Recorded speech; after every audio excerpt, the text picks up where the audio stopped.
तो कैसे हैं आप सभी। बहुत बहुत स्वागत है आप सभी का हमारे यूट्यूब चैनल पर जिसका नाम है क्विक स्टडी 07।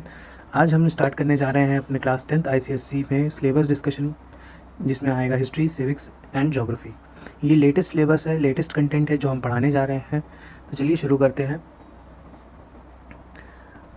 हम सबसे पहले पढ़ने जा रहे हैं सिविक्स के बारे में। तो सिविक्स हमारी 3 पार्ट में डिवाइड हो जाती है क्लास 10th में।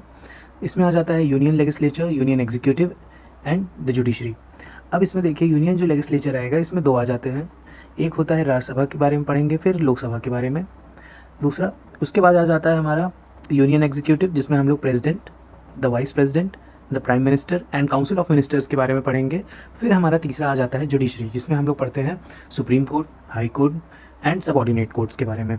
अब यहाँ कैच क्या है कि इसमें से हमें कोई 2 ही तैयार करने होते हैं सबसे बेस्ट तरीके से, और किसी एक को हमें सिर्फ नॉर्मली पढ़ लेना होता है कि अगर उससे MCQ बनता है तो वो हम करेंगे। बाकी जो हमें मेन यूनिट्स अटेम्प्ट करनी होंगी सिविक्स से, वो कोई हम 2 ही करेंगे, चाहे यूनियन एग्जीक्यूटिव कर लें, यूनियन लेजिस्लेचर कर लें या जुडिशरी कर लें, कोई 2। आगे बढ़ते हैं। अब बात आ जाती है हमारी हिस्ट्री की। तो यहाँ पे हमारी जो हिस्ट्री है वो 2 पार्ट में डिवाइड हो जाती है। पहले हमारी मॉडर्न इंडियन हिस्ट्री आती है, फिर इसके बाद हमारी कंटेम्प्रेरी वर्ल्ड आएगा। सबसे पहले मॉडर्न हिस्ट्री देख लेते हैं इंडिया की, जिसमें हमको सबसे पहले पढ़ना है first war of independence 1857, factors promoting growth of nationalism, foundation of Indian National Congress INC। फिर उसके बाद आ जाता है हमारा programme and achievement of the early nationalist. फिर उसके बाद the rise of assertive nationalism, फिर पार्टीशन ऑफ बंगाल। फिर उसके बाद आ जाएगा हमारा द मुस्लिम लीग, फिर Lucknow pact, home rule league and August declaration. फिर उसके बाद है हमारा द नेशनल मूवमेंट 1915 से लेकर 1934। फिर इसके बाद आएगा quit India movement, forward block and INA। फिर इसके बाद है independence and partition of India. तो होप वहाँ तक समझ में आया होगा। वो हमारे हिस्ट्री के चैप्टर्स थे जो कि हम पढ़ने वाले थे इंडियन हिस्ट्री में। अब उसके बाद आ जाता है कंटेम्प्रेरी वर्ड। कंटेम्प्रेरी वर्ड मतलब होती है जो सेम पीरियड में जो हिस्ट्री में हमारे इंडिया में चल रहा था, उसी टाइम में हमारे वर्ल्ड में क्या हो रहा था। तो वर्ल्ड की बात कर लेते हैं। तो इसमें सबसे पहले आ जाएगा the first world war, the rise of dictatorship, the second world war, the United Nations, major agency of United Nations, universal declaration of human rights, non aligning movement. अब उसके बाद बात कर लेते हैं हमारी ज्योग्राफी। ज्योग्राफी में हमारे कुछ इंपॉर्टेंट चैप्टर्स हैं जिसके बारे में मैं अभी आखिरी में आपको बता दूंगा। उससे पहले हम देख लेते हैं क्या क्या चैप्टर्स हमको पढ़ने हैं। सबसे पहले हमें पढ़ना रहेगा क्लाइमेट ऑफ इंडिया।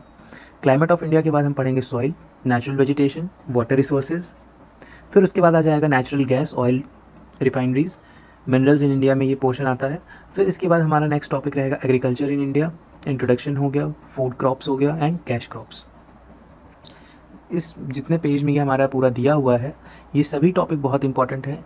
इनमें से सबसे मोस्ट इंपॉर्टेंट टॉपिक जो है वो climate of India, soil, natural vegetation है। उसके बाद ये एग्रीकल्चर के जितने 3 पार्ट्स हैं ये बहुत इंपॉर्टेंट है। नोट रखिएगा, यहाँ पे एक है टोपोग्राफिकल मैप, और जो हमारे फिजिकल फीचर्स हैं हमारे इंडिया के, ये मैं अलग से इसको टॉपिक बनाऊंगा। इसकी पूरी वीडियो आपको अलग से मिलेगी, इसका पूरा प्लेलिस्ट ही अलग रहेगा। ये 20 मार्क्स का आता है, और ये 20 में से 20 हम स्कोर कैसे करेंगे इसके बारे में हम जान सकते हैं, सीख सकते हैं। ये बहुत ईजी है, ये आपको 20 मार्क्स दिला के जाएंगे। तो अगर आपको सर्वे मैप या टोपोग्राफिकल मैप या इंडियन जो हमारा फिजिकल मैप है इसके बारे में अगर पढ़ना होगा तो आप हमारी प्लेलिस्ट चेक कर सकते हैं। इसके बाद आ जाता है मैन्युफैक्चरिंग इंडस्ट्री इन इंडिया, जिसमें हमारा मिनरल बेस्ड आता है, एग्रो बेस्ड आता है। फिर आ जाएगा transportation, waste generation and management, जिसमें source of waste, impact of waste accumulation, need for management waste, ये आ जाएगा। फिर यहाँ पे हमारा एक आ जाएगा method of safe disposal of waste. और फिर उसके बाद हमारा लास्ट टॉपिक रहेगा need for reusing, reducing and recycling waste and role of government, society and individuals. तो ये हमारे कुछ ज्योग्राफी के पोर्शन है, जिसमें कि अगर हमको इस पोर्शन में बात करना हो तो हम देख सकते हैं कि मिनरल्स के बारे में जो हमारा है, मैन्युफैक्चरिंग इंडस्ट्री, ये थोड़ी इंपॉर्टेंट है। ट्रांसपोर्टेशन लिमिटेड इंपॉर्टेंट है। अगर आप उससे अच्छा कुछ करना चाहते हैं तो वेस्ट जनरेशन कर सकते हैं, ये पोर्शन ज़्यादा आता है। और अगर MCQ की तैयारी आप करना चाहते हैं तो रिड्यूसिंग, रीयूजिंग एंड रिसाइकलिंग ज़रूर से कर लीजिएगा, इससे काफ़ी सारे क्वेश्चन आते हैं। गवर्नमेंट, सोसाइटी, इंडिविजुअल्स क्या हमारे परफॉर्म कर रही हैं उनके बारे में बहुत चीज़ें आती हैं। Hope you like the video, thank you for watching. अगर आप एंड तक देखे हैं तो बहुत बढ़िया बात है। ये हमारा इंट्रोडक्शन था। इसके बाद हम कोशिश करेंगे कि हम अपनी फर्दर वीडियोस बनाते जाएं और आपको अपलोड करते जाएं। आप उसको देखिए, समझिए। अगर कहीं डाउट होता है तो आप मुझे बता सकते हैं। अगर सिलेबस में आपको लग रहा है कि कहीं कुछ नहीं समझ में आया है तो आप मुझसे पूछ लीजिएगा या कमेंट कर दीजिएगा। I will definitely answer your questions. Thank you, bye bye, have a nice day.